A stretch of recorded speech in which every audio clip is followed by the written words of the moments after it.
സിന്ദൂരാരുണ വിഗ്രഹ ത്രിനയന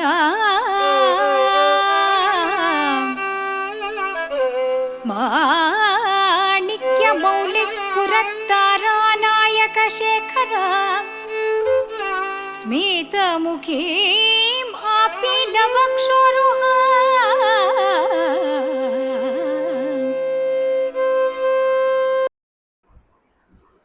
ഓം ശ്രീ ഗുരുഭ്യോർ നമ.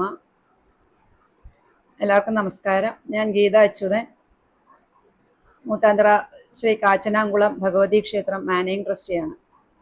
നമ്മുടെ ഈ ക്ഷേത്രം മലബാർ ദേവസ്വം ബോർഡിൻ്റെ കീഴിലാണ് പ്രവർത്തിക്കുന്നത്.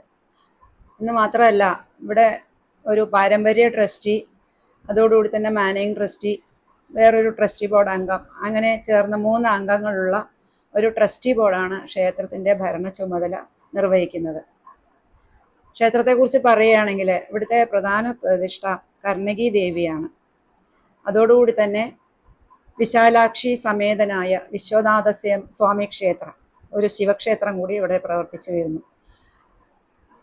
കർണകി ദേവി ക്ഷേത്രത്തിലെ കേരളീയ താന്ത്രിക വിധി പ്രകാരമുള്ള പൂജാവിധികളാണ് പിന്തുടരുന്നത് എങ്കിൽ ശിവക്ഷേത്രത്തിലാകട്ടെ തമിഴ് ആഗമ സമ്പ്രദായത്തോടു കൂടിയുള്ള തമിഴ് ആചാരങ്ങൾ ഉള്ള പൂജാവിധികളാണ് അവിടെ പിന്തുടരുന്നത്. അതുകൊണ്ട് തന്നെ തമിഴ് മലയാളം ആചാരങ്ങൾ സമന്വയിക്കുന്ന ഒരു ക്ഷേത്രം എന്നൊരു പ്രത്യേകത കൂടി ഈ മൂത്താന്തറ കാച്ചനാംകുളം ദേവി ക്ഷേത്രത്തിന് ഉണ്ട്. ഇനി ക്ഷേത്രത്തെക്കുറിച്ച്, ക്ഷേത്രത്തിൻ്റെ പ്രത്യേകതകളിലേക്ക് കടക്കുമ്പോൾ, വിശാലമായ ക്ഷേത്രകുളം, ആൽമരങ്ങൾ, വിശാലമായ ആൽത്തറ, അതോടുകൂടി തന്നെ ക്ഷേത്രത്തോടനുബന്ധിച്ച് പ്രവർത്തിക്കുന്ന 2 കല്യാണ മണ്ഡപങ്ങൾ എല്ലാം കൂടി ചേർന്ന് ഒരു ക്ഷേത്ര സമുച്ചയം എന്ന് വേണമെങ്കിൽ പറയാം. ധാരാളം ഉപദേവതകളുടെ പ്രതിഷ്ഠകളോടും കൂടി ഒരു ക്ഷേത്ര സമുച്ചയം തന്നെയാണ് ഇത്. അതുകൊണ്ട് തന്നെ മഹാക്ഷേത്രങ്ങളുടെ ലക്ഷണമൊത്ത ഒരു ക്ഷേത്രം കൂടിയാണ് മൂത്താന്തറ ഈ കർണകി ദേവി ക്ഷേത്രം. അടുത്തതായി ഇവിടുത്തെ പ്രധാന ഉത്സവം എന്ന് പറയുന്നത് ഇവിടെ നടക്കുന്ന മേടമാസത്തിലെ വലിയ ആറാട്ട് ഉത്സവമാണ്. രേവതി നാളിൽ കൊടിയേറിക്കൊണ്ട് മേടമാസത്തിലെ പുണർദം നാളിൽ അവസാനിക്കുന്ന 7 ദിവസം നീണ്ടു നിൽക്കുന്ന വലിയ ആറാട്ട് മഹോത്സവമാണ് ഇവിടുത്തെ പ്രധാന ഉത്സവം. 1 മാസം നീണ്ടു നിൽക്കുന്ന കലാ സാംസ്കാരിക പരിപാടികളും ഈ പ്രധാന ഉത്സവത്തോടനുബന്ധിച്ച് നടന്നു വരുന്നു. അതോടുകൂടി തന്നെ കേരളത്തിലെ തന്നെ ഏറ്റവും വലിയ സമൂഹ സദ്യ എന്ന് വിശേഷിപ്പിക്കാവുന്ന ഒരു സമൂഹ സദ്യയും അന്ന് വലിയാറാട്ട് ദിവസം ഇവിടെ സമുദായാംഗങ്ങളുടെ എല്ലാവരുടെയും ഐക്യത്തോടുകൂടി ഇവിടെ നടന്നു വരുന്നു. അത് സമുദായത്തിൻ്റെ ഒരു കൂട്ടായ്മയുടെയും ഐക്യത്തിൻ്റെയും ഒരു നേർക്കാഴ്ച തന്നെയാണ് ആ സമൂഹ സദ്യ. ക്ഷേത്ര ഐതിഹ്യത്തെക്കുറിച്ച് പറയുകയാണെങ്കിൽ, അല്ലെങ്കിൽ ക്ഷേത്ര പെരുമയെക്കുറിച്ച് പറയുകയാണെങ്കിൽ, തമിഴ് സാഹിത്യത്തിലെ പ്രധാന മഹാകാവ്യമായ ഇളങ്കോവടികളുടെ ചിലപ്പതികാരത്തിൻ്റെ പ്രമേയവുമായി ഇഴയടുപ്പമുള്ളതാണ് നമ്മുടെ ക്ഷേത്ര ഐതിഹ്യം. ചിലപ്പതികാരത്തിലെ നായികയായ കണ്ണകി ദേവിയാണ് ഇവിടെ ദേവിയായി പ്രതിഷ്ഠിച്ചിരിക്കുന്നത്. കഥ വളരെ പ്രശസ്തമാണ്. തമിഴ്നാട്ടിലെ മധുരയിലെ പാണ്ഡ്യരാജാവിൻ്റെ രാജ്യസദസ്സിൽ ഒരു പതിവ്രത ആയ സ്ത്രീക്ക് നിഷേധിക്കപ്പെട്ട നീതി, അതിൻ്റെ മുന്നിൽ ആളിക്കത്തിയ ക്രോധാഗ്നി ആ രാജ്യം മുഴുവൻ ചുട്ടരിക്കാൻ പോകുന്നതായിരുന്നു. അങ്ങനെ തൻ്റെ കോപാഗ്നിയാൽ തൻ്റെ നിരപരാധിയായ ഭർത്താവായ കോവലന് നീതി നിഷേധിക്കപ്പെട്ട് വധശിക്ഷയ്ക്ക് വിധിച്ച പാണ്ഡ്യരാജാവിനെയും മധുര രാജ്യം തന്നെയും അഗ്നിക്കിരയാക്കിക്കൊണ്ട് തൻ്റെ ക്രോധാകുലയായ കണ്ണകി ഇങ്ങോട്ട് കേരളത്തിലേക്ക് ഓടി വന്നു. അതിൻ്റെ കൂടെ തന്നെ കണ്ണകി ദേവിയുടെ കൂടെ ധാരാളം അനുയായികളും എത്തിച്ചേർന്നു എന്നാണ് ചരിത്ര സംഭവമായ ഒരു കഥയാണ് ചിലപ്പതികാരത്തിലുള്ളത്. ആ കണ്ണകി ദേവി കേരളക്കരയിൽ ആദിപരാശക്തിയുടെ അവതാരമായി കണക്കാക്കപ്പെടുന്ന കണ്ണകി ദേവി ഈ കേരളക്കരയിലെ ജനങ്ങളുടെ മനസ്സിൽ ഒരു ദേവി പ്രതിഷ്ഠയിലേക്ക് ഉയർന്നു എന്നാണ് പറയാനുള്ളത്. കണ്ണകി ദേവിക്ക് കേരളക്കര മുഴുവൻ ദേവീക്ഷേത്രങ്ങൾ ഉയർന്നു. അവയെല്ലാം തിരുപുരാക്കൽ ക്ഷേത്രങ്ങളായി അറിയപ്പെടുകയും ചെയ്യുന്നു.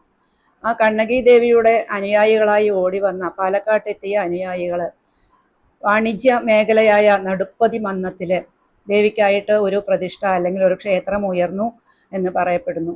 പിന്നെ ടിപ്പുവിൻ്റെ പടയോട്ട കാലത്ത് ക്ഷേത്രങ്ങളൊക്കെ തകർക്കപ്പെട്ടപ്പോൾ വിശ്വാസികൾ അവിടെയുള്ള വിഗ്രഹത്തെ ഇവിടെ മൂത്താന്തറയിൽ കൊണ്ടുവന്ന് ഇവിടെ ശിവക്ഷേത്രത്തിനടുത്ത് കുംഭാഭിഷേകം ചെയ്ത് ഇവിടെ പ്രതിഷ്ഠിച്ചു എന്നാണ് ക്ഷേത്രത്തിൻ്റെ ഐതിഹ്യത്തെക്കുറിച്ച് പറയാനുള്ളത്.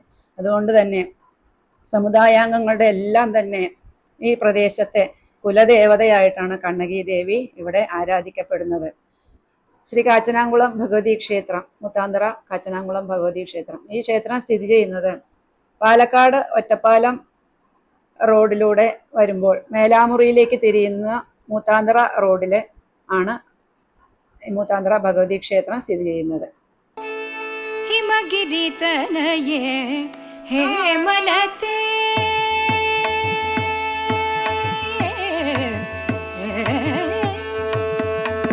ഹിമഗിരി തനയേ ഹേമലതേ അംബ ഹിമഗിരി തനയേ ഹേമലതേ അംബ ഹിമഗിരി തനയേ ഹേമലതേ അംബ ഹിമഗിരി തനയേ ഹേമലതേ അംബ ഈശ്വരി ശ്രീലലിതേ മാമവ ഹിമഗിരി തനയേ ഹേമലതേ അംബ ഈശ്വരി ശ്രീലലിതേ മാമവ ഹിമഗിരി തനയേ ഹേമലതേ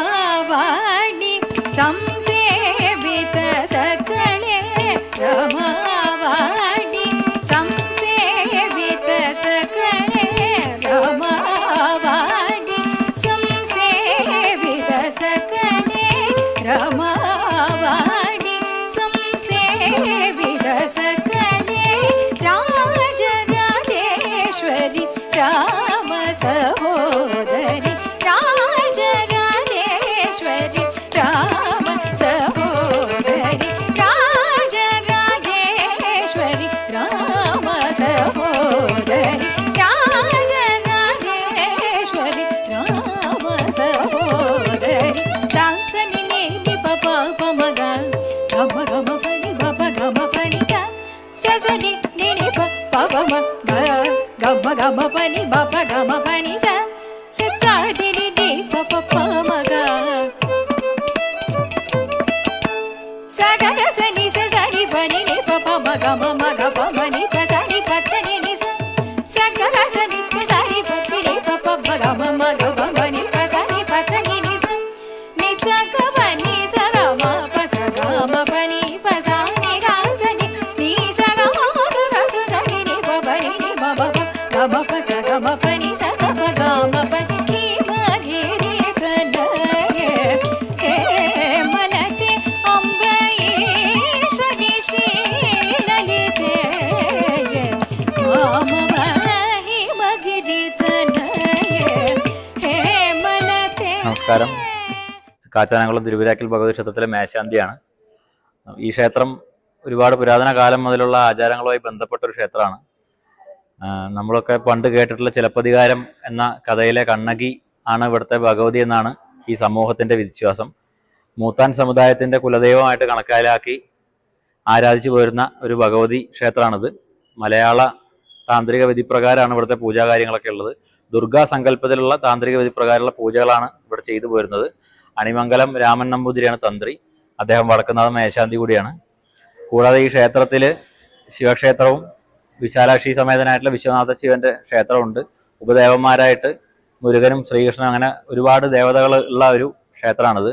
പാലക്കാട് നഗരത്തിൽ തന്നെ ഇതുപോലെ ഇത്രയും ശ്രീകോവിലോടുകൂടി രണ്ട് സമ്പ്രദായത്തിലുള്ള പൂജ നടക്കുന്ന ഒരു ക്ഷേത്രം വളരെ അപൂർവമാണ്. കാരണം ഭഗവതി ക്ഷേത്രം താന്ത്രിക വിധിപ്രകാരമുള്ള മലയാള സമ്പ്രദായത്തിൽ പൂജ നടക്കുമ്പോൾ മറ്റ് എല്ലാ ശ്രീകോവിലിലും ആഗമ വിധിപ്രകാരം തമിഴ് സമ്പ്രദായത്തിലുള്ള പൂജയാണ്, ഗുരുക്കന്മാരാണ് പൂജ ചെയ്യുന്നത്. അതുകൊണ്ട് തന്നെ തമിഴ്നാട്ടിലും കേരളത്തിലും വരുന്ന ഒരുമാതിരിപ്പെട്ട എല്ലാ വിശേഷ ദിവസങ്ങളിലും ഈ ക്ഷേത്രങ്ങളിലും വിശേഷം തന്നെയാണ്.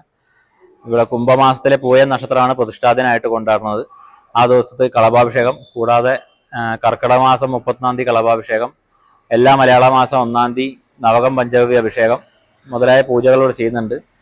കൂടാതെ ആഗ്രഹ സാഫല്യത്തിന് വേണ്ടിയിട്ട് ചെമ്പരത്തിമാല, ത്രികാല പൂജ, ദേഹ സംബന്ധമായ അസുഖങ്ങൾക്കൊക്കെ രക്തപുഷ്പാഞ്ജലി, കടുമധുര പായസം, പൗർണമി ദിവസം കടുമധുര പായസം, നാളികേരമ്പഴം വഴിപാട് ചെയ്യുന്നത് ഒരുപാട് ആൾക്കാർക്ക് കാര്യസാധ്യത്തിന് വേണ്ടി ഒരുപാട് നല്ല അനുഭവങ്ങൾ ഉള്ളതായിട്ട് പറഞ്ഞു കേട്ടിട്ടുണ്ട്. അതൊക്കെയാണ് ഇവിടുത്തെ ഇത്. കൂടാതെ ശിവന് രുദ്രാഭിഷേകം, വിശാലാക്ഷി അമ്മയ്ക്ക് കുങ്കുമാർച്ചന, സ്വയംവരാർച്ചന, ശ്രീകൃഷ്ണന് പാൽപ്പായസം, വെണ്ണ നിവേദ്യം മുതലായ വഴിപാടുകളും ഇവിടെ ചെയ്തു വരുന്നുണ്ട്. ഇതൊക്കെയാണ് ഇവിടുത്തെ പ്രധാനപ്പെട്ട കാര്യങ്ങൾ. കൂടാതെ മേടമാസത്തിലെ പുണർതം നാൾക്കാണ് ഇവിടെ ആറാട്ട് വരുന്നത്. രേവതിക്ക് കൊടിയേറി പുണർത്തിന് ആറാട്ട്. ആ ആറാട്ട് എന്ന് പറഞ്ഞാൽ ഈ സമൂഹത്തിന്റെ മൊത്തത്തിലുള്ള ഒരു ഉത്സവമാണ്. ഈ സമൂഹത്തിലെ ഓരോ വ്യക്തിയും അതിൽ പങ്കുകൊള്ളും. അന്ന് ഇവിടെ ശരിക്കും മൂത്താന്തറയിലത്തെ ആഘോഷം എന്ന് പറഞ്ഞാൽ പാലക്കാട് ടൗണിൽ തന്നെ ഉള്ള വലിയൊരു പൂരങ്ങൾ പോലെ തന്നെ നടക്കുന്ന ഒരു ഇതാണ്. 8 ദിവസം ഇവിടെ ശരിക്കും ആഘോഷപരമായിട്ട് എല്ലാ ചടങ്ങുകളും ചെയ്തു വരുന്നുണ്ട്. ഈ സമൂഹത്തിലെ എല്ലാ വ്യക്തികളും ഇവിടുന്ന് പുറത്തു പോയിട്ടുള്ളവരും ഇവിടെ ഉള്ളവരും എല്ലാവരും ഒത്തുചേർന്ന് വളരെ ഭംഗിയായിട്ട് നടത്തുന്ന ഒരു ആറാട്ടാണ്. മേടമാസത്തിലെ പുണർതം നാൾക്ക് ആണ് ആറാട്ട് വരുന്നത്. അതാണ് പ്രധാന ഇത്. പിന്നെ കർക്കിടക മാസം നവരാത്രി പൂജ മുതലായ എല്ലാ പൂജകളും, കാരണം ഇത് തമിഴ് സമ്പ്രദായം മലയാള സമ്പ്രദായം രണ്ടും ഉള്ളത് കൊണ്ട് തമിഴ്നാട്ടിൽ വരുന്ന ആഘോഷങ്ങൾ ഇവിടെ നമ്മൾ ആചരിക്കാറുണ്ട്. കേരള സമ്പ്രദായ പ്രകാരമുള്ള എല്ലാ ആഘോഷങ്ങളും, കാവടി പൂജ, അങ്ങനെ വിനായക ചതുർത്ഥി മുതലായ എല്ലാ കാര്യങ്ങളും ഇവിടെ വളരെ ഭംഗിയായിട്ട് കൊണ്ടാടാറുണ്ട്. ഈ ഒരു സമുദായം വളരെ നല്ല രീതിയിൽ നടത്തിക്കൊണ്ടു പോകുന്ന ഒരു ക്ഷേത്രമാണത്. അപ്പോൾ ഈ ക്ഷേത്രത്തിന്റെ പ്രത്യേകതകൾ ഇതൊക്കെയാണ്. എല്ലാവരും വന്ന് ദർശിച്ച് ഭഗവതിയുടെയും ഭഗവാന്റെ അനുഗ്രഹം വാങ്ങാൻ. നന്ദി, നമസ്കാരം.